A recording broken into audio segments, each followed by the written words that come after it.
Señor nuestro.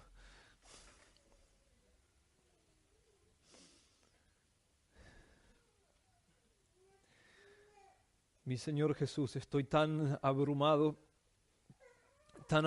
por tu gloria,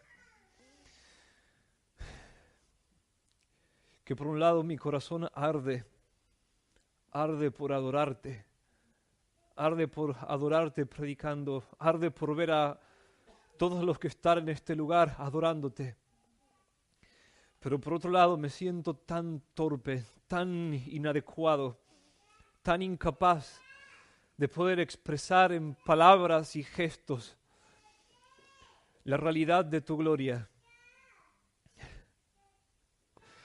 Espíritu Santo, me escondo en vos. Me escondo en vos. Me escondo en vos. Quisiera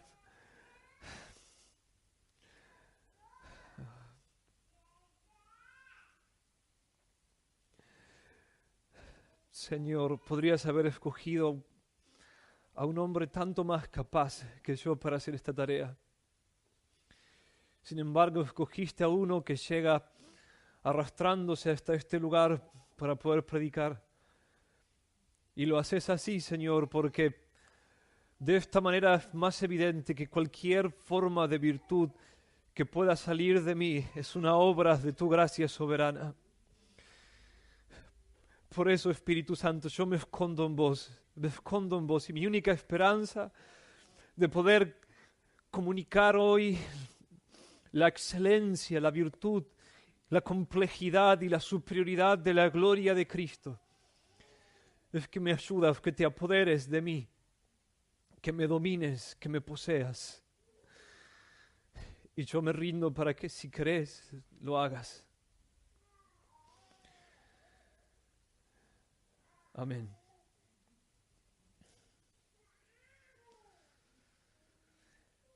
Hasta ahora hemos estado viendo a través de esta carta que Pablo está interesado, está preocupado por enseñar a vivir a la iglesia en Filipos y hacerle frente a todas las aflicciones propias de la vida. Como he estado diciendo una y otra vez hasta ahora, la vida es difícil, la vida es dura, la vida no es para nada rosa.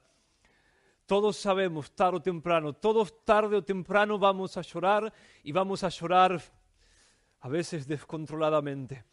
Y Pablo sabe que a menos que nosotros aprendamos a relacionarnos correctamente con Dios, no podremos tener una vida de paz y de gozo en un mundo en donde todo combate contra la paz y el gozo, no solo fuera de nosotros, sino incluso dentro de nosotros.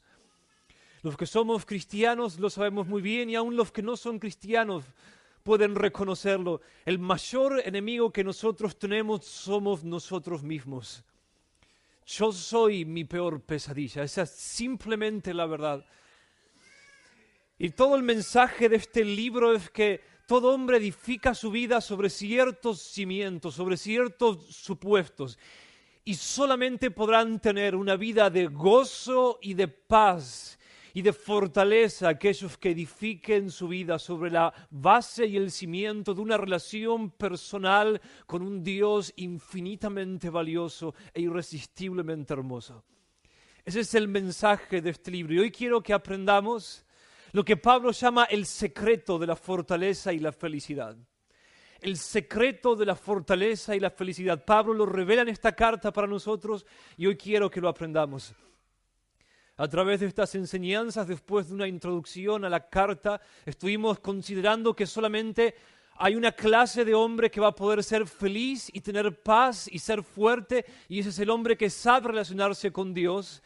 Y entonces vimos que en los primeros 11 versículos de Filipenses capítulo 1 nosotros tenemos un bosquejo del verdadero cristianismo. Decidimos considerar 5 características que encontramos ahí. Vimos 3 hasta ahora. Hoy vamos a ver la cuarta. Y enseguida se las voy a presentar. Pero leamos los versículos 11 al 13 de Filipenses 4. Para encontrarla. Acá vamos a encontrar algo que Pablo dice en el versículo 1 del capítulo 1. he aprendido a ser feliz, dice el apóstol, cualquiera sea mi situación. Sé vivir en pobreza y sé vivir en prosperidad. En todo y por todo he aprendido el secreto, tanto de estar saciado como de tener hambre, de tener abundancia como de sufrir necesidad. Todo lo puedo en Cristo que me fortalece. Lo que Pablo dice en los versículos 11 al 12 es lo mismo que Pablo va a decir en el versículo 13. Es decir, el secreto que Pablo revela, que dice que tiene en el versículo 12, es lo que dice tanto en el versículo 11 como en el versículo 13. He aprendido a ser feliz independientemente de mis circunstancias, dice Pablo en el versículo 11. Eso es lo mismo que decir en el versículo 13, todo lo puedo en Cristo que me fortalece. Pero ¿cuál es el secreto? ¿Cuál es el secreto para ser felices y para salir adelante y para tener fuerzas sin importar lo que nos pase? Es esto, todo lo puedo en Cristo que me fortalece. En relación con Cristo, es decir, lo que Pablo está diciendo en otras palabras es lo siguiente. ¿Quieren saber cuál es el secreto? ¿Quieren saber cómo soy capaz de cantar a Dios en una cárcel? ¿Cómo soy capaz de aguantar contra todos los vientos adversos que se levantan contra mí? ¿Cómo soy la clase de hombre fuerte y sólido y feliz y lleno de paz que ustedes conocen? Es por esto la doctrina de la unión con Cristo. Todo lo puedo en Cristo que me fortalece. Esa frase, en Cristo, es la frase que más usa Pablo en todas sus epístolas. Decenas de veces, más de 60 veces Pablo usa esta frase, en Cristo, en Cristo. En la teología sistemática, esa frase da a luz la doctrina que se conoce como la misteriosa y mística doctrina de nuestra unión con Cristo. Y hoy quiero que aprendamos de manera muy concisa qué es lo que significa y que lo apliquemos a nosotros. Los teólogos dicen esto, todos están de acuerdo. Si queremos entender la mente del apóstol Pablo y por lo tanto el corazón y el secreto de la vida del apóstol Pablo, si queremos ser como Pablo, si queremos ver a Cristo como Pablo lo vio y entender la cosmovisión cristiana, nosotros tenemos que entender la doctrina de la unión con Cristo. La doctrina más importante para el apóstol Pablo y sin la cual simplemente nada puede ser entendido en profundidad y nada tiene sentido. Ahora, a través de toda la carta vemos que Pablo tiene una profunda preocupación por dos cosas, fortaleza y felicidad. Él exhorta una y otra vez a la iglesia en Filipos a estar firmes. Una y otra vez lo dice, estar firmes, firmes ante todo lo que los tienta a apartarse de la vida cristiana. Y una y otra vez él insiste también en la felicidad, en la necesidad de ser felices en el Señor. Y esto es así porque ser felices en Cristo es igual que ser fuertes en Cristo.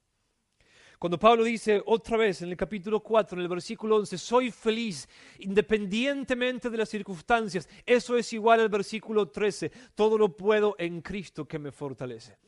Es decir, es sinónimo, si soy feliz independientemente de mis circunstancias, entonces voy a poder salir adelante, independientemente de las circunstancias y viceversa. Hay un texto, esto no es ajeno al resto de las Escrituras. En Nehemías capítulo 8, en el versículo 10, encontramos esta relación directa que hay entre el gozo y la fortaleza. Y así es como lo dice, la alegría del Señor es la fortaleza de ustedes. La alegría del Señor es la fortaleza de ustedes. Simplemente cuando un hombre entra en una relación con Cristo, Él llega a ser tan suficiente que simplemente lo consuela todo. Entonces, sin importar las circunstancias a nuestro alrededor, qué tengamos que hacer, qué tengamos que enfrentar, tenemos consuelo, tenemos fortaleza, tenemos el ancla pesada, firme y bien puesta, porque Cristo es todo para nosotros. Lo es todo, pero lo es todo si entendemos qué significa que estamos en Cristo. Pablo entendía qué significaba estar en Cristo y por lo tanto tenía fortaleza. Ahora voy a leerles un breve comentario de Charles Simeon, un viejo y gran predicador que escribió muchos comentarios del Nuevo Testamento acerca de Nehemías capítulo 8, versículo 10, mostrando cómo la alegría condiciona nuestra fortaleza. Hay dos cosas acerca del gozo, dice él. Primero, que nos dispone a la acción o la obediencia. El miedo y el dolor deprimen y abruman el alma, debilitan y paralizan todas nuestras facultades, nos detienen de cualquier consideración alentadora, nos incapacitan para dar consuelo a otros, nos separan de nuestros deberes necesarios, no podemos orar o hablar o hacer nada placenteramente. Pero por el contrario, una mente gozosa va a traer regocijo a todo lo demás. En segundo lugar, cuando el espíritu está oprimido, la más pequeña prueba se convierte en una gran carga. En estos tiempos estamos dispuestos a murmurar contra Dios y el hombre. Consideramos que nuestras pruebas son el resultado de la ira de Dios o que Dios las ignora. Pero cuando el alma está feliz, las aflicciones se vuelven ligeras, dice Charles Simeon. Cuán poco Pablo y Silas tomaron en cuenta su encarcelamiento cuando estaban plantando la iglesia en Filipos y cantaban por las noches. Cuán dispuesto estaba Pablo a poner su vida por Cristo. Esto está, dice Charles Simeon, en armonía con la experiencia de todos los cristianos. Y simplemente eso es la verdad. Por lo tanto, nuestra alegría o nuestra satisfacción en Cristo es la raíz, la esencia de toda nuestra fortaleza cristiana. Ahora, Charles Simeon dice, esto no es ajeno a la experiencia de todos los cristianos. Sin embargo, nosotros vemos en el día de hoy que los cristianos en general no se caracterizan por ser felices y por lo tanto por estar fuertes ante cualquier cosa. Sin embargo, el Nuevo Testamento dice que sí, que un cristiano normal, ordinario, aún recién convertido, debe caracterizarse por la alegría. Por ejemplo, en Hechos capítulo 2, en el versículo 46, tenemos un cuadro de la iglesia primitiva, de la naciente e incipiente iglesia primitiva. Y esto es lo que el historiador Lucas nos dice. Día tras día, esos miles de hombres tan diferentes y que sabían mucho acerca de las aflicciones de la vida como vos y yo las sabemos. Miles de personas totalmente distintas, con colores y aflicciones y problemas totalmente diferentes. Todos ellos, nos dice Lucas, día tras día continuaban, es decir, perseveraban, tenían fortaleza, unánimes, es decir, eran iguales en espíritu, en el templo y partiendo el pan en los hogares, comían juntos con alegría y sencillez de corazón. Alegría y sencillez, y dice Lucas, de corazón, para que nadie piense que es superficial. Miles de personas siendo felices, viviendo sencillamente, porque simplemente ellos no están buscando para qué vivir, ya encontraron para qué vivir. No están buscando la felicidad, son simples porque ya son felices. Son libres, completamente libres. Vemos lo mismo en 1 de Pedro, capítulo 1, versículo 8. Pedro escribe una epístola conocida como epístola universal o que se encuentra dentro de las epístolas universales. Es decir, que no está dirigida a un grupo en particular, sino a todos los cristianos en general. Y esto es lo que Pedro dice y asume de ellos, y lo que él dice y asume de todos los cristianos, aun de los que no conoce e independientemente de su madurez y de las circunstancias en las que se encuentren. Ustedes, les dice él, respecto a Jesús, a quienes sin haber visto lo aman, y a quienes ahora no ven, pero creen en Él, y se regocijan grandemente con gozo inefable y lleno de gloria. Toda esta frase de Pedro, se regocijan grandemente con gozo inefable y lleno de gloria, es un intento por describir un gozo que no se puede describir. Él se esfuerza, es regocijo, es grande, es gozo, es inefable, es lleno de gloria. Es decir, es la vida vivida y experimentada en su más alto grado y significado en Cristo. Todo es en Cristo, sin haberle visto, sin haberlo conocido. Ahora yo quiero que ustedes se vean así.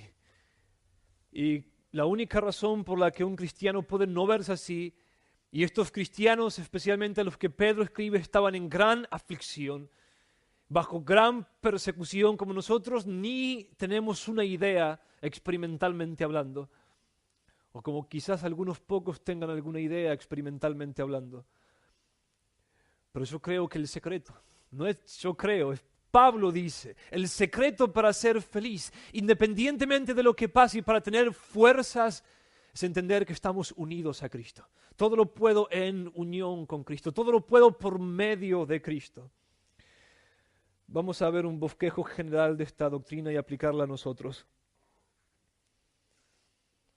Así, por ejemplo, cuando nos acercamos a Filipenses capítulo 1, versículo 1, vimos que Pablo se dirige a la iglesia en Filipos de la siguiente manera: a los santos en Cristo Jesús que están en Filipos. Yo omití en una predicación pasada explicando qué significa ser santos en Cristo Jesús, porque eso amerita toda una serie, pero por lo menos un sermón. ¿Qué significa ser un santo en Cristo Jesús? Pablo no lo explica en esta carta. Pablo asume que la iglesia en Filipos entiende de qué le está hablando cuando les dice: ustedes son santos en Cristo Jesús y yo todo lo puedo en Cristo Jesús. Pero esto es lo que vemos en general en la Biblia: dos cosas. Cristo como cabeza federal, Cristo como nuestra fuente vital. En primer lugar, Cristo como nuestra cabeza federal. ¿Qué significa eso? Acá encontramos una cosmovisión cristiana, una cosmovisión bíblica de todas las cosas, del mal, del bien, de la salvación, de la condenación, del cristianismo, del paganismo y de todas las cosas. Esto es lo que esta doctrina explica y enseña de manera sencilla y concisa. Dios creó y designó a Adán y a Jesús como representantes de la humanidad. Eso fue lo que hizo, esa fue su decisión. Él tomó a Adán y después Él tomó a Cristo e hizo un pacto con cada uno de ellos. Y con ellos un pacto con toda la humanidad. Básicamente esto se ve así. Dios dijo a Adán en Génesis capítulo 1, 2 y 3. Adán, si sos obediente a mi pacto, si sos obediente a mí, si cumplís con las condiciones de mi pacto, entonces toda tu descendencia, toda tu posteridad, todos tus hijos van a heredar la bendición de tu obediencia. Van a disfrutar las consecuencias de tu obediencia. Si te apartás de mí, Adán, si decidís romper mi pacto, si te volvés autónomo y me expulsás de tu corazón, entonces yo voy a maldecirte. Y toda tu posteridad y toda tu descendencia va a sufrir las consecuencias. Y eso en la Biblia se ve de dos maneras: condenación ante Dios, reprobación ante Dios y corrupción interna. Es decir, volvernos moralmente inclinados hacia el mal. Por otro lado, Dios hizo lo mismo con Cristo. Él hizo un pacto con Jesús, lo que se conoce en la Biblia como el segundo Adán. Y esto es lo que Él dijo a Cristo esencialmente: si obedeces como cabeza federal de la humanidad, si lográs cumplir mi pacto, entonces todos aquellos que estén en vos, aquellos que lleguen a tener una relación con vos a través del arrepentimiento y de la fe, van a heredar y van a disfrutar todas las bendiciones de tu obediencia a mi pacto. Y si no lo haces, no. Adán cayó, todos caímos. Cristo venció. Todos los que están en Cristo pueden ser restaurados de las consecuencias de la caída. Es decir, la Biblia lo presenta así: solo hay dos grandes esferas en las que un hombre puede estar. Todos nacemos en Adán, todos estamos en Adán, pero todos podemos llegar a estar en Cristo. En Adán entendemos el origen del mal y de todas las calamidades, el por qué nacemos corruptos, por qué despreciamos a Dios, por qué consideramos su ley como una amenaza para nosotros, por qué por naturaleza no apreciamos a Dios, no tenemos fe en Dios. ¿Por qué tenemos un historial tan negro hasta ahora? Esa es la explicación. Todos estamos en Adán. Adán expulsó a Dios de su corazón, de la creación, de su posteridad. Y esta es la consecuencia: un mundo desordenado y quebrantado. caracterizado por las penurias, por las enfermedades, por las tragedias, por la muerte, por la infelicidad y por la maldad. Ahora todos los que están en Cristo son restaurados, son librados de esa maldición. Y por lo tanto los cristianos, la iglesia, como leímos en ese texto de Lucas, de Hechos capítulo 2, al ser restaurados disfrutan de alegría, disfrutan de paz, disfrutan de fortaleza, porque ahora disfrutan de una relación con Dios. Expulsar a Dios de la creación es la maldición, traer a Dios de nuevo, el autor de la vida, es vivir. En Romanos capítulo 5, en el versículo 19, Pablo lo dice así: y no debemos pensar que es injusto que Dios haya tomado esta decisión. Simplemente no podemos considerar la vida en sociedad sin el principio de cabeza federal. Simplemente esto es así. Los padres están sobre los hijos y si los padres fallan a Dios, habrá consecuencias para los hijos. Los presidentes están por sobre la nación. Si nuestra presidenta falló, Cristina, y lo hizo, y si Macri lo hace, entonces todo el país va a sufrir las consecuencias. Ellos fueron y son, Macri lo es hoy, nuestra cabeza federal como argentinos. Simplemente estamos representados en él. Si Macri declara guerra a algún país, todos estamos en guerra. Y van a venir contra nosotros. Es lo mismo en Adán, es lo mismo en Cristo. Simplemente no podemos concebir la vida en ninguna de sus estructuras, ni siquiera la más básica, como la familia sin el principio de cabeza federal. Y Pablo lo dice así, Romanos 5, 19. Porque así como por la desobediencia de un hombre, de Adán, todos fueron constituidos pecadores o hechos pecadores, así también por la obediencia de uno, de Jesucristo, todos serán constituidos justos. En Adán heredamos su reprobación. Dios rechazó a Adán y a toda su descendencia. Pero en Cristo, si nosotros estamos en Cristo, siendo que Cristo fue obediente al pacto con Dios y Cristo ganó la aceptación del Padre, en Él todos los que nos arrepentimos y creemos podemos ser aceptados por Dios. Ahora déjenme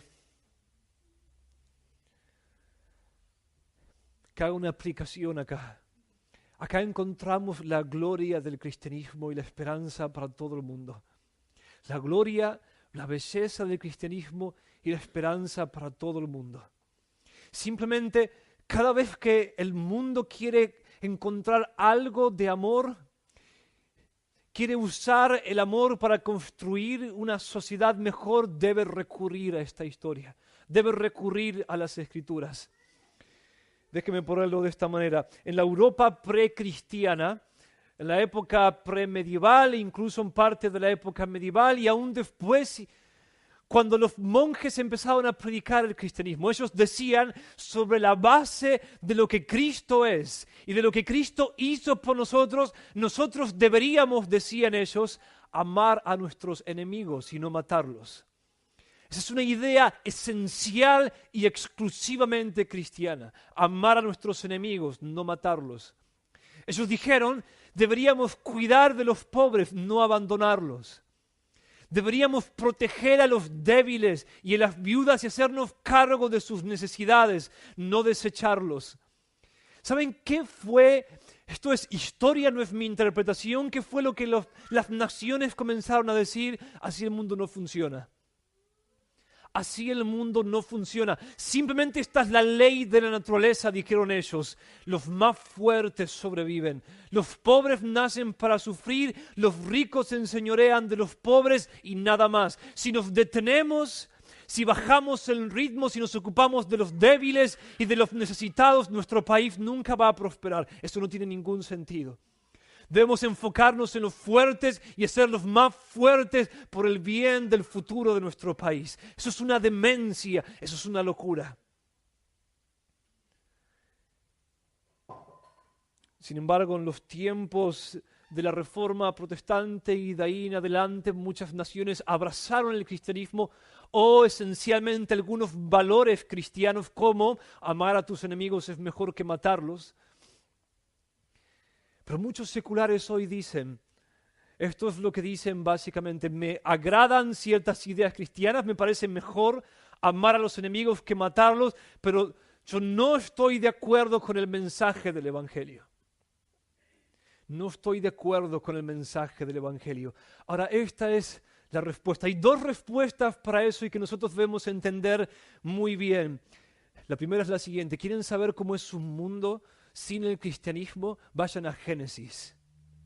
Lean el libro de Génesis. Vean cómo los hombres relativistas e inmorales que dicen el bien y el mal no existen, simplemente hagamos lo que sentimos y lo que queremos. Vean cómo vive una nación así, es absoluta oscuridad. Un hombre teniendo 1000 mujeres, los fuertes esclavizando a los débiles, e injusticias por todas partes y sin nadie que pueda decir eso está mal o eso está bien. No hay esperanza. Cada vez que el mundo quiere obtener algo de justicia, algo de amor, algo de pureza para darle algo de sentido y de valor y de belleza y de felicidad a la vida, debe recurrir al cristianismo. Eso es lo que debe hacer. Así que no existe nada fuera del Evangelio, fuera de esta historia de la salvación y de la redención. No hay nada, absolutamente nada. Pero en segundo lugar, vean lo que Tim Keller dice al respecto.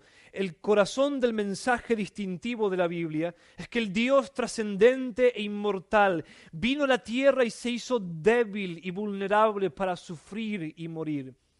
Hizo esto por nosotros, para hacer expiación por nuestros pecados, para tomar sobre sí el castigo que nosotros merecíamos. Si eso es verdad, dice Tim Keller, entonces es el acto más radical y asombroso de un sacrificio amoroso y desinteresado que alguien pueda jamás imaginar. Esta es la base que sostiene todos los conceptos revolucionarios cristianos. Lo que hizo que la ética cristiana fuera distintiva no fue que Jesús y los primeros cristianos fueran buenas personas, que hacían cosas buenas para hacer el bien en el mundo. Estas ideas nunca tuvieron sentido alguno para nadie hasta que las personas llegaron a entender el mensaje cristiano de quién es Dios y qué ha hecho nuestro favor en Cristo. Fin de la cita.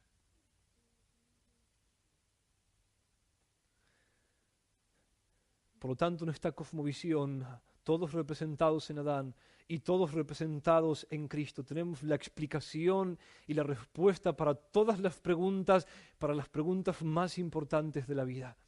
Pero hay algo maravilloso e irresistiblemente atractivo en esta historia si la vemos bien, y es lo siguiente. La diferencia entre el cristianismo y las demás religiones es esto. Y Dios quiere abrir el corazón de todos nosotros para entenderlo. Esta es la diferencia, esta es la gloria, la maravilla y la restauración. Que todas las religiones simplemente siguen el camino de la naturaleza caída que heredamos de Adán. El más fuerte sobrevive. Si querés ser un musulmán e incluso un católico, una distorsión drástica, dramática del mensaje del Evangelio. Si querés pertenecer a cualquier religión, estas son las reglas, los más fuertes pueden. ¿Querés obtener la aceptación de Dios? Van a decir ellos, vas a tener que trabajar mucho, vas a tener que esforzarte mucho. Dios exige que trabajes para Él y el trabajo es duro y solamente algunos lo logran, solamente algunos escalan esta montaña. Los débiles, los perdedores están fuera. Pero esta es la gloria del cristianismo. Aunque nosotros a veces vivimos como paganos en este sentido. La gloria del cristianismo es esta. Dios mismo trabaja para nosotros. Y por lo tanto, aún los más débiles pueden ser incluidos. El mensaje del cristianismo no es Para ganar la aceptación de Dios vas a tener que trabajar arduamente y solamente algunos lo logran. Solamente algunos llegan al final. El mensaje del cristianismo es este. Es imposible que obtengas la aceptación de Dios. Él es tan santo y trascendente que solamente una vida perfecta, de perfecta justicia, perfecta pureza, perfecto amor, sin ceder a la más mínima tentación, puede hacer que un Dios perfectamente santo, justo y amoroso te acepte. Pero nunca lo vas a lograr. Nunca nadie lo logró. Entonces Dios envió a su Hijo como nuestra cabeza federal, como nuestro representante, y nos puso representativamente en Él. Y Él sí logró hacer lo que nadie jamás logró: amar a Dios con toda la mente, el corazón y las fuerzas a cada instante de su vida. Y los que se arrepienten de sus pecados y creen en Él no necesitan hacer buenas obras, no tienen que trabajar, no tienen que esforzarse, simplemente son aceptados. Y todos los méritos y las medallas y la justicia y los logros y la obediencia de Cristo se transfieren automáticamente a su cuenta por pura y perfecta gracia. Ese es el mensaje del Evangelio, ese es su gran distintivo. No apela a los fuertes, apela a los débiles. Aquellos que dicen: yo soy un pecador, yo estoy perdido, yo necesito un Salvador. Ese es el mensaje del Evangelio, y de acá proviene toda la bondad y toda la gloria y toda la belleza y toda la sabiduría que el mundo necesita para vivir una vida de gozo y una vida de paz. No tenés que trabajar por tu identidad, no tenés que cumplir con una gran religión y grandes leyes y ser alguien y sobresalir por sobre la cabeza de los demás. No, el mensaje del Evangelio es: nunca vas a lograr hacerlo. Cristo lo hizo en tu lugar. Por lo tanto, si crees en Él, sus medallas te pertenecen, sin que muevas un pelo. Pablo dice en Romanos capítulo 4, al que no trabaja, al que no se esfuerza, al que no hace nada, pero cree en el Hijo de Dios, su fe le es contada por justicia. Es decir, Dios te va a tratar y Dios te va a tener y Dios te va a recompensar como si hubieses vivido la vida que Cristo vivió. Eso es increíble, es maravilloso, es liberador. Todos pueden venir a Él y encontrar todo lo que necesitan. El cristianismo es el único camino en el que no ganas tu identidad, en el que no ganas tu felicidad, en el que no ganas tu cielo, sino que otro lo gana por vos y te lo regala por gracia. Eso es maravilloso. Es maravilloso, es la fuente de todo bien. La fuente. Quitan este mensaje y tienen la ley de la selva. Los más grandes se van a comer a los débiles, y eso es lo que vemos en el día de hoy.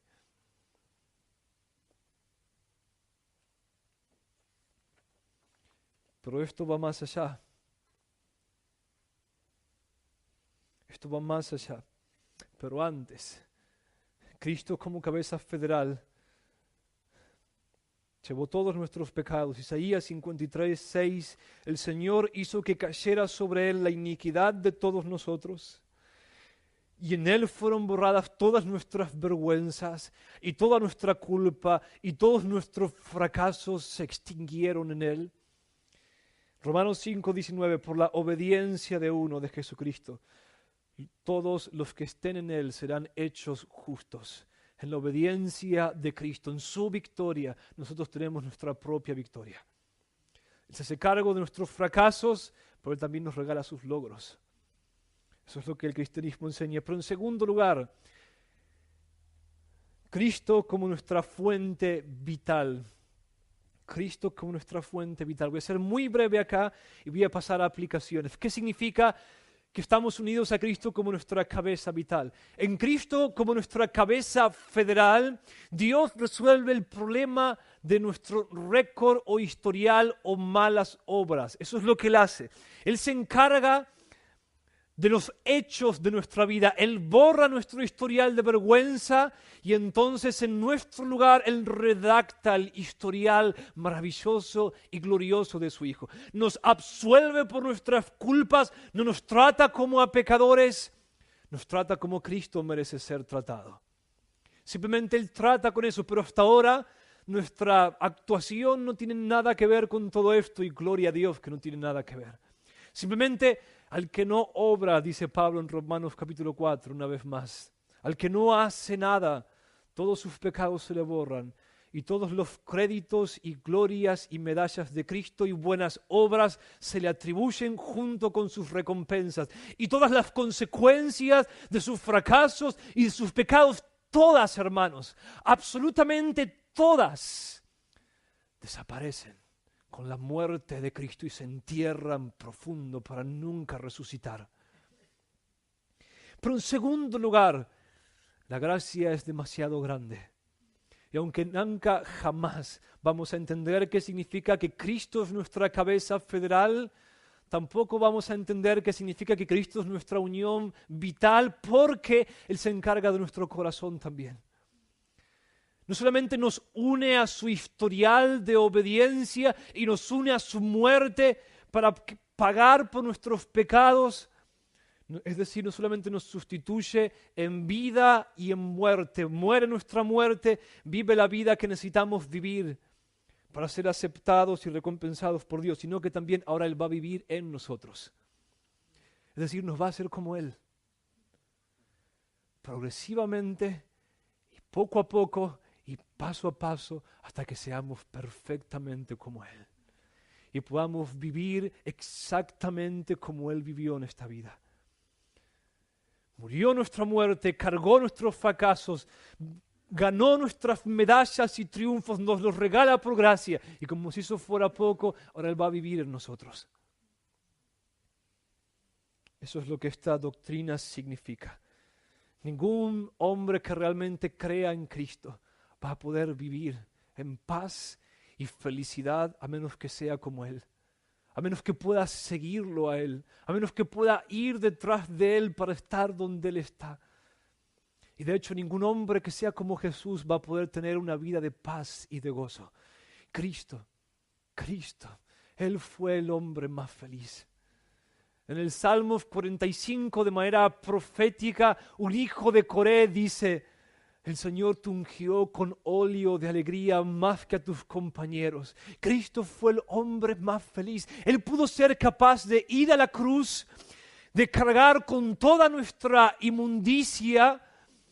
Él fue capaz de sostener el peso de todo el infierno sobre sus hombros y de aún hacerlo con gozo.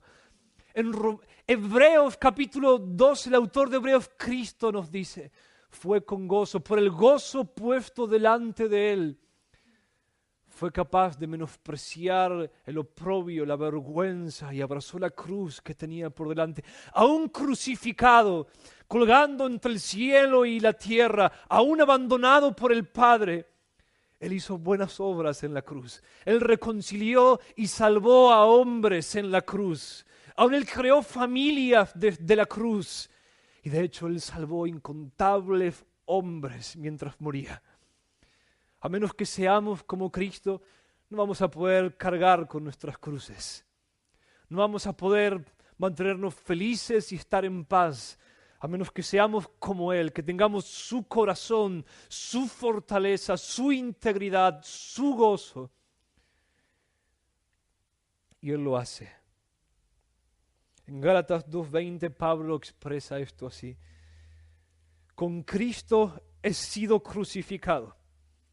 Potencialmente Cristo como mi cabeza federal. Cuando Él murió, yo morí, y cuando Él pagó por mis pecados, yo los pagué.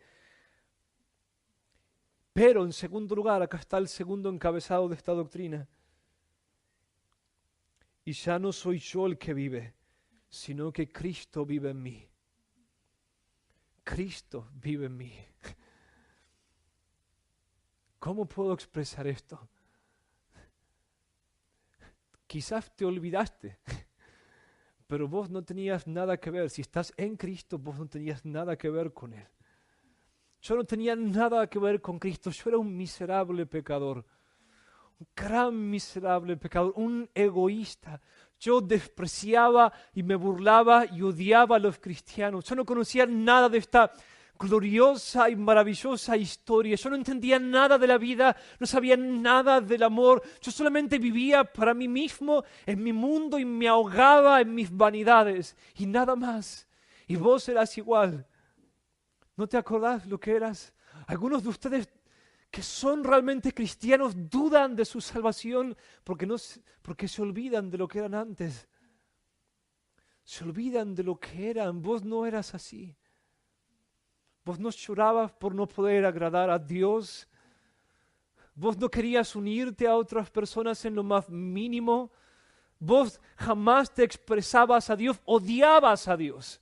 No tenías ninguna relación con Dios. Él era una amenaza, huías de Él. No querías ser limpio, te deleitabas en revolcarte en la inmundicia. Soñabas, planificabas, estabas insatisfecho en tu inmundicia. Querías más y más y más. Sin embargo, ahora quisieras ser santo, ¿no? Quisieras ser completamente libre del pecado.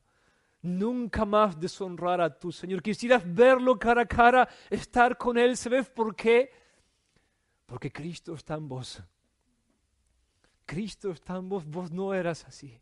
Yo no era así. Pablo no era así. Cristo vive en mí. Simplemente esa semilla que cayó en nosotros como un grano de mostaza, un día alcanzará su clímax. Y será perfecta. Perfecta en pureza. Perfecta en justicia, perfecta en gozo, perfecta en comprensión. Déjenme hacer algunas aplicaciones de ahora en adelante. Me frustra hacer algo tan conciso y breve como esto, porque esta doctrina amerita series, amerita una eternidad de estudio. Pero al menos déjenme invitarlos a estudiarla por medio de mostrarles cuán poco la conocen. Y si conocen algo, cuán poco la viven.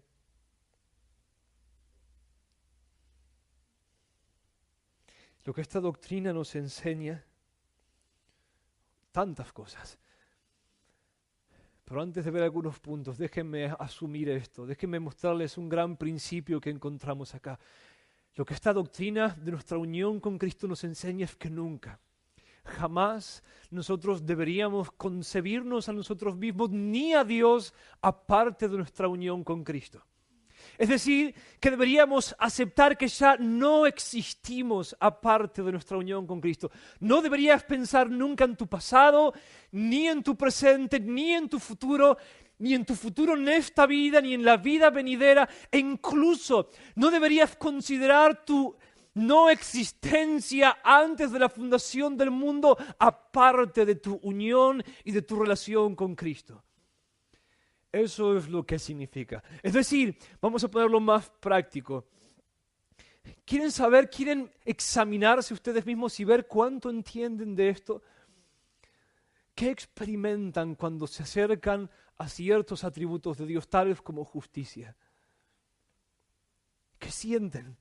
Los ven a través del Evangelio, se relacionan con Dios en todos sus atributos y juicios y mandamientos y obras a través del Evangelio y su unión con Cristo.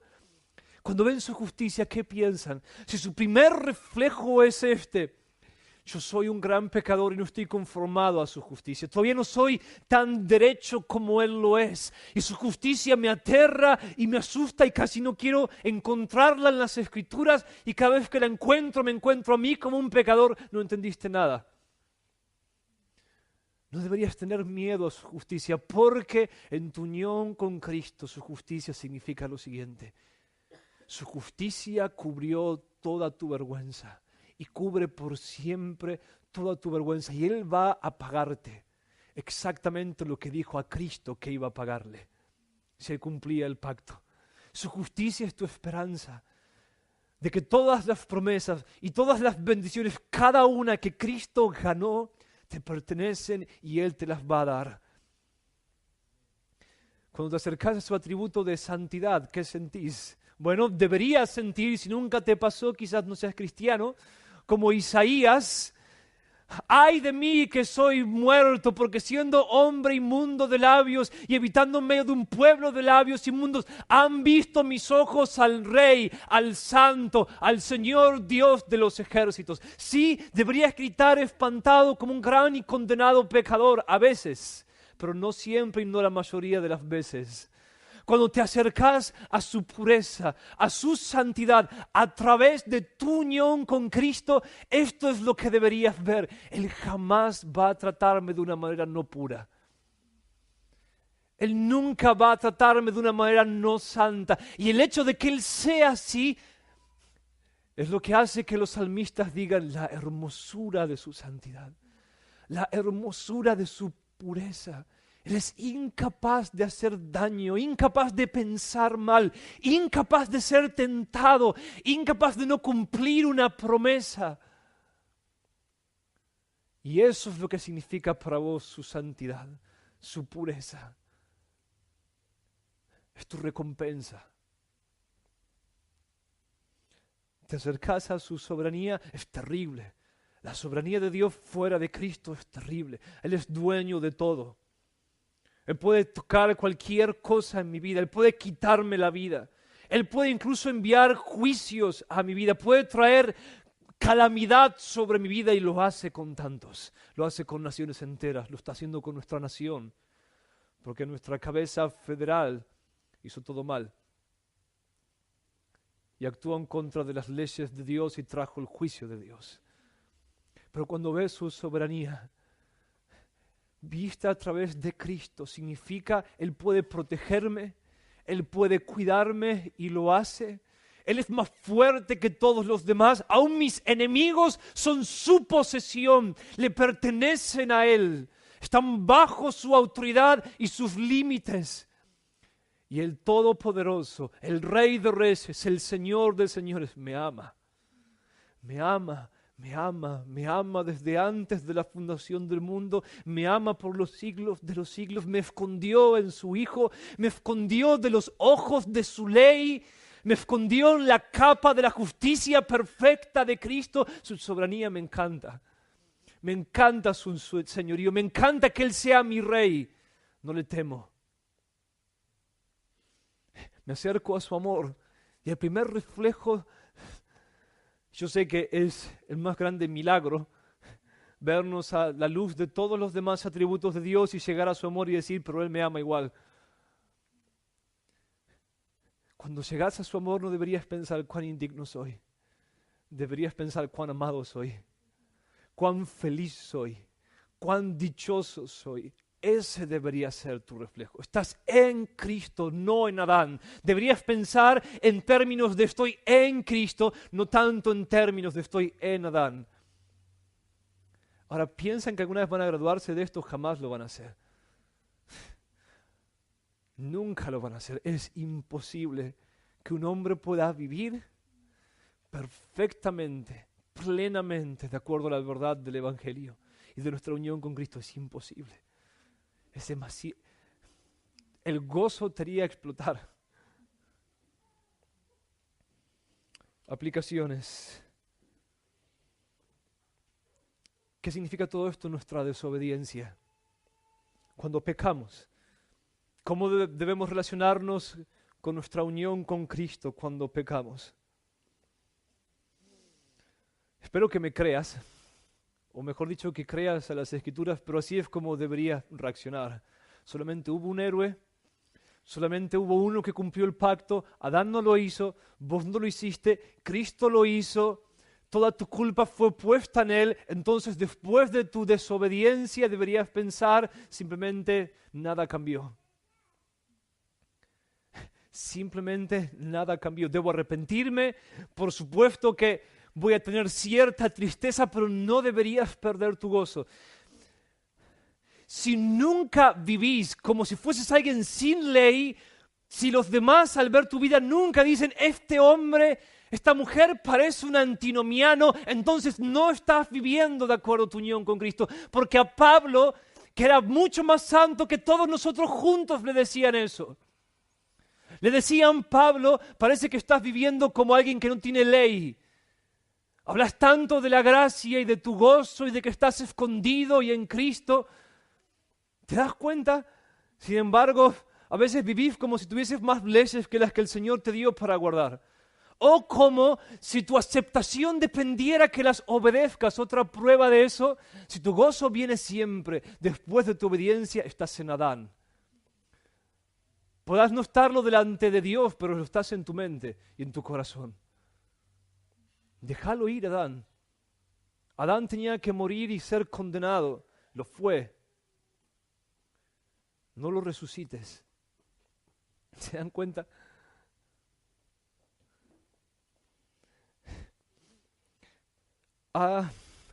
Sí, cuando lees tu Biblia una vez más, todo lo que salta a tu vista y todo lo que reflexionas después es: soy un pecador.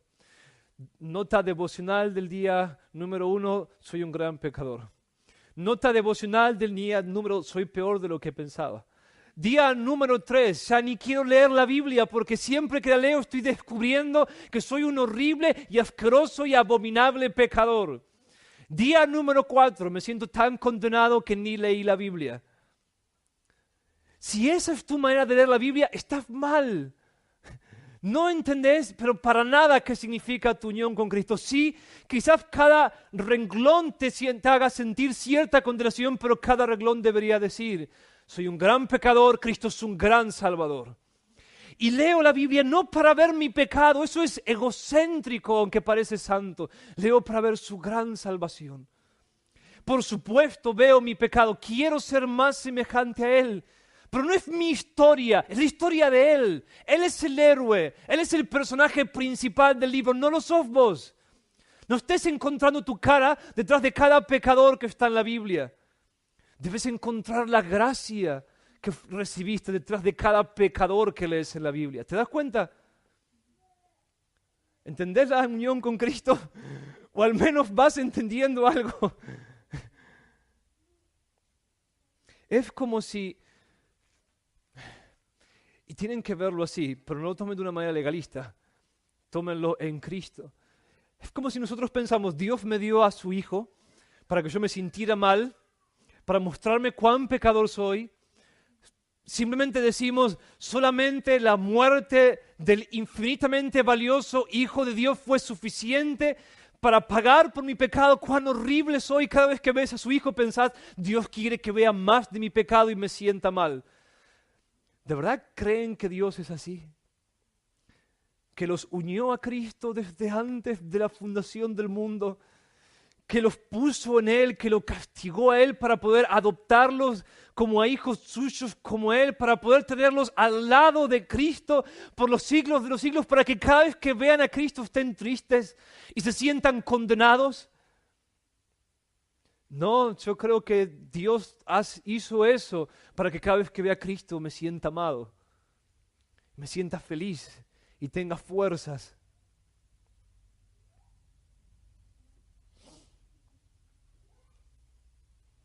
Lo que la doctrina de la unión con Cristo nos enseña, entre otras cosas, es que ni siquiera en la gloria voy a ser más justo que ahora.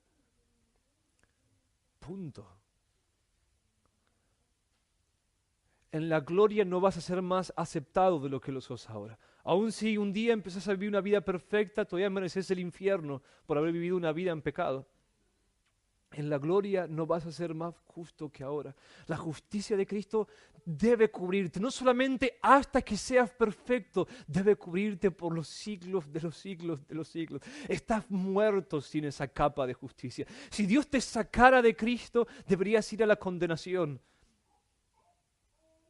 Aún después de vivir 1000 años de perfección. No cambia nada. Este es, dice Pablo, el secreto de la felicidad. Estoy en Cristo.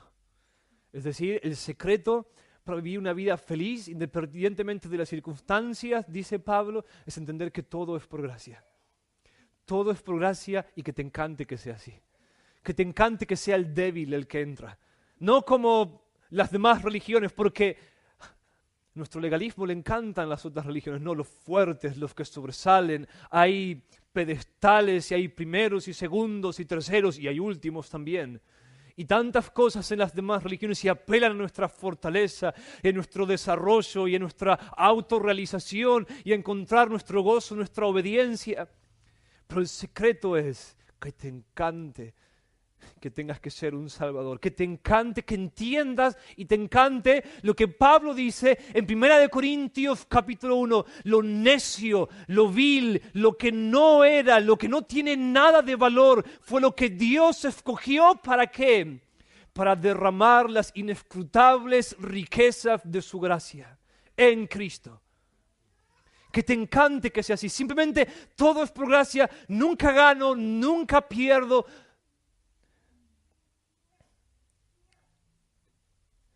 Ese es el gran secreto.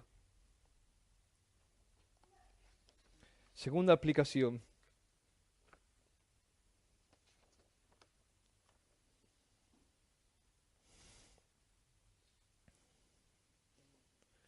Sobre tu identidad.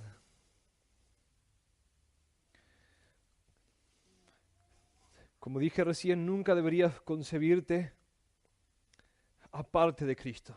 Nunca deberías concebirte aparte de Él. Es decir, debes entender que en la mente y el corazón de Dios nunca exististe aparte de Él. Es decir, ni siquiera tenés el mérito de haber llegado a unirte a Él. No es así. No es que simplemente a través de tu arrepentimiento y tu fe, aunque sea arrastrándote como un moribundo, le ganaste la carrera a otros, la carrera de los perdedores, y te uniste a Cristo y quedaste ligado a Él. No ese es el entendimiento de la vida cristiana. Pablo dice en Efesios capítulo 1, versículos 4 al 6, Dios nos escogió en Cristo antes de la fundación del mundo para que fuésemos santos y sin mancha delante de Él. En amor nos predestinó para adopción como hijos, para sí, mediante Jesucristo, conforme a la buena intención de su voluntad, para alabanza de la gloria de su gracia, que ha impartido sobre nosotros en el amado, en Cristo. ¿Te das cuenta? Dios nunca, el Padre, nunca, ni siquiera una sola vez, pensó en vos aparte de tu unión con Cristo. Todos los verdaderamente escogidos, los que fueron predestinados para llegar a conocer que estaban en Cristo y a ser como Cristo y santos y sin mancha delante de Él en virtud de su unión con Cristo, nunca fueron concebidos aparte de Cristo. Es decir, existías en Cristo mucho antes de que fueses creado. Y de vuelta, ¿y pensás que el Señor te revela el Evangelio para que estés triste y condenado?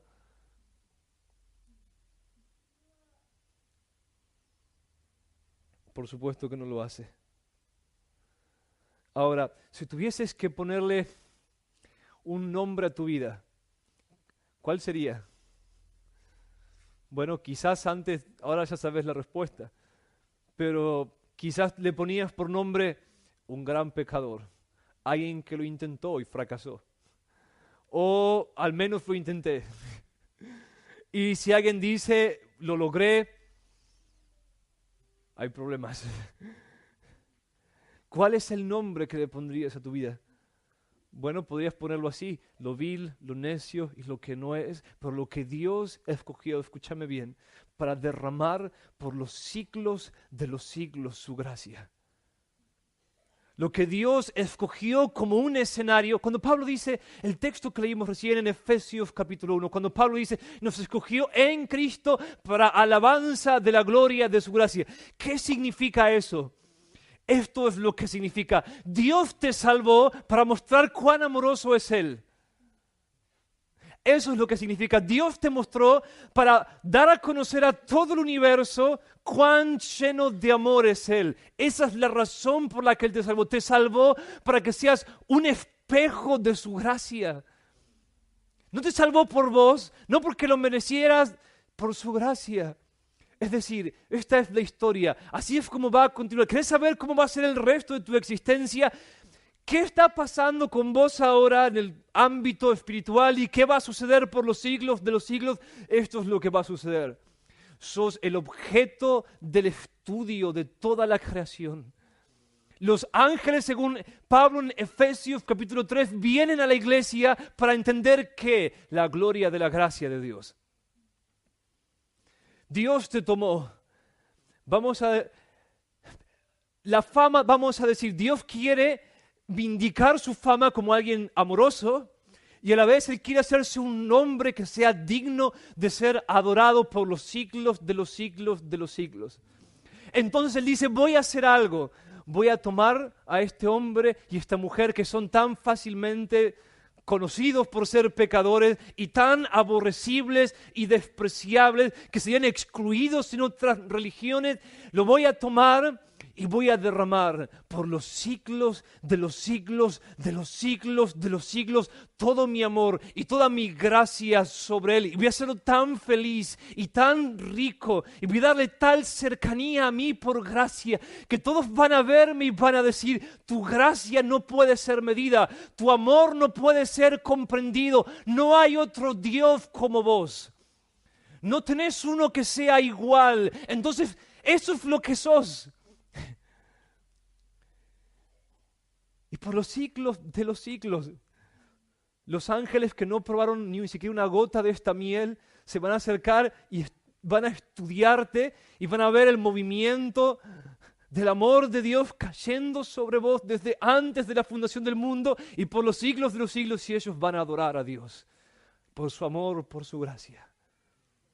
¿Te gusta esta historia? Heredero de todo el bien que está en Cristo Jesús. Ese es el nombre. Ese es el nombre.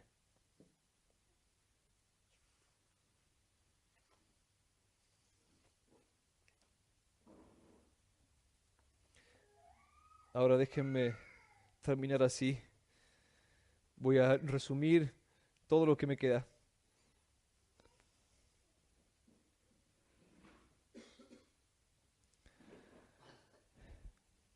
¿Cuáles son las implicaciones de tu unión con Cristo para el resto de la eternidad? Lo dije recién, pero déjenme darle otro color más, hacer otra aplicación más. Quizás muchos piensan, bueno, perfecto, está ahí, está todo bien, me encanta esta historia y todo, pero probablemente sea el último de la fila. De todas formas, como quiera, el peor de los peores, el vil entre los viles, está bien, quizás lo seas. Pero entonces decís, así que eso va a tener repercusiones eternas. Probablemente yo exista en alguna choza hecha con paja, más o menos como a 100 kilómetros de distancia de los que fueron más santos y viven en castillos hechos de oro. Y Jesús anda ahí con ellos y cada tanto se acordará de mí y me va a venir a saludar, tan solo por 5 minutos. Quizás sea el reflejo que tenemos, ¿no? Cuando nos comparamos con cristianos como el apóstol Pablo y otros. Ciertamente nuestras obras van a tener repercusiones, ciertamente las van a tener. Sí, hay grados de recompensas, pero aún la más mínima recompensa es esto. Romanos 8:17 dice Pablo, somos herederos de Dios y coherederos con Cristo. ¿Saben cómo se ve eso en Apocalipsis 3:21? Al que venciere, es decir, al pecador que llegue hasta el final de este camino, aún con toda su debilidad, le voy a dar que se siente conmigo en mi trono.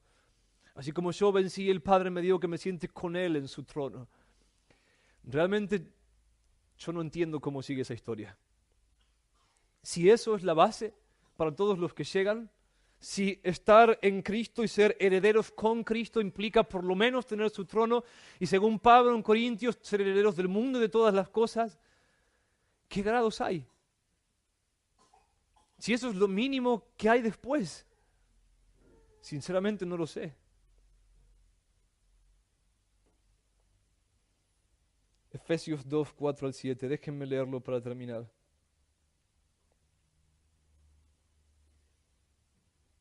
Dios, que es rico en misericordia, por causa del gran amor con que nos amó,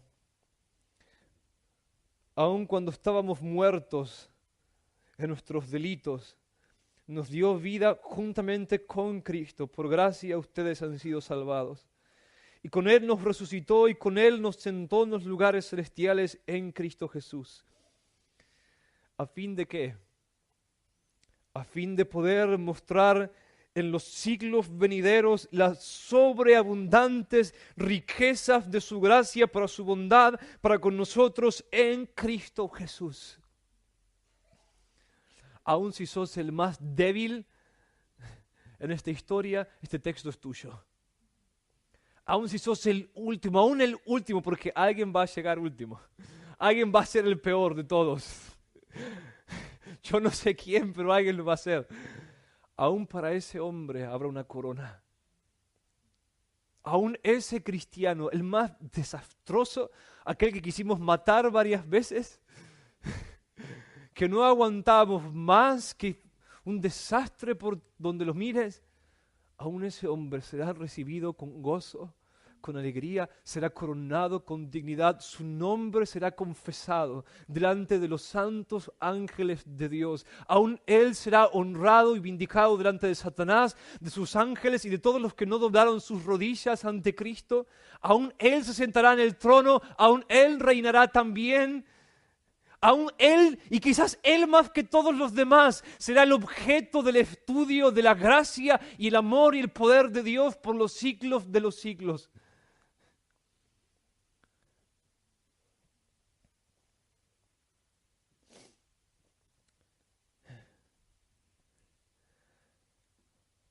Si Satanás te roba tu gozo, ¿te roba qué? Te roba tu fuerza. El Evangelio lo es todo. El Evangelio es todo. Nunca terminaremos de vivir de acuerdo a esto. Nunca, nunca, nunca. ¿Piensan que habrá otro tema de predicación en la gloria? Como dice ese viejo himno, mi tema ya en la gloria será la vieja historia que en vida tanto amé. Es simplemente eso, la vieja y nueva historia. Aquel que la escucha sediento aún está de escucharlo una vez más. Satanás mata. ¿Cómo mata? Robándote el gozo. ¿Y cómo te roba el gozo? Bueno, no anda con una guadaña por ahí tratando de cortarle la cabeza a tu gozo. Miente. Te hace vivir como si estuvieras en Adán cuando estás en Cristo. ¿Te das cuenta? Estás en Cristo y Él te hace vivir como si estuvieses en Adán. Él roba tu gozo, eso es lo que Él es un mentiroso y Él roba mintiendo, te quita tu gozo. Al quitarte el gozo te quita la fortaleza y entonces te quebrantas fácilmente. Mientras más grande sea tu gozo, más grande va a ser tu fortaleza. Es la voluntad de Dios que sea así. Filipenses 4:4. Alégrense en el Señor siempre. ¿Tiene más sentido ahora? Regocíjense siempre en el Señor. Siempre. Es decir, es la voluntad de Dios que vivas cada momento de tu vida de acuerdo a esta verdad, que estás unido desde siempre y para siempre a Cristo. Y todo lo que eso implica. Me quedaron 1000 aplicaciones, no las vamos a ver. Simplemente voy a terminar así. Aquellos que saben que no están en Cristo, o que dudan y quizás no lo están, si quieren estarlo, no tienen que ser fuertes. Se quedó claro en el sermón, pero no tienen que ser fuertes, no tienen que lograr nada, es simplemente fe en Él. Fe en Él, pero el requisito es este, reconozcan que lo necesitan. En los dos sentidos en los que hoy expliqué lo que significa estar unidos a Él. Dios, no tengo posibilidades. Como dice el viejo himno, no traigo nada en mis manos, solamente a la cruz me aferro. La gracia. Y gracia no solamente para que Dios te acepte, gracia para ser un hombre bueno, para ser un hombre como Jesús, para vivir una vida de amor, para cambiarte, gracia para salvarte, no solamente de lo que hiciste, gracia para salvarte de lo que sos. Si lo aceptás y venís a Cristo, te aseguro, no importa cuáles sean tus expectativas, todo es infinitamente superado cuando llegas a Él.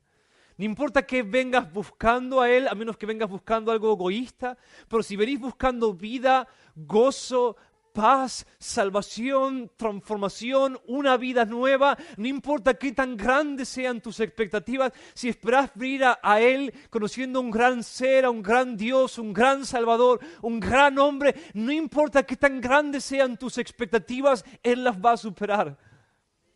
Él las va a superar y más Él las va a superar. Cuando yo llegué a Cristo, yo estaba loco, no podía dormir y no encuentro todavía las palabras para explicar qué significa estar en Cristo. Pero mientras más lo conozco y más vivo en Él, es más maravilloso y más maravilloso. Estoy más sorprendido y más feliz y más todo. Más todo. No se agota. Todo lo demás se agota. Todo lo demás falla. Él no se agota. Él es real. Señor, gracias por dejarnos meditar en vos. Lo único que necesitamos es conocerte de verdad. Oh, cuán libres somos, Señor. Cuán libres somos. Cuán fuertes somos en vos. Tu vida que está en nosotros no puede ser detenida por la oposición de la carne que está en nosotros. Tu amor por nosotros no puede ser detenido por todos los pecados que nosotros cometemos y vamos a cometer. Señor, somos grandes pecadores, pero vos sos un gran Salvador. Amén.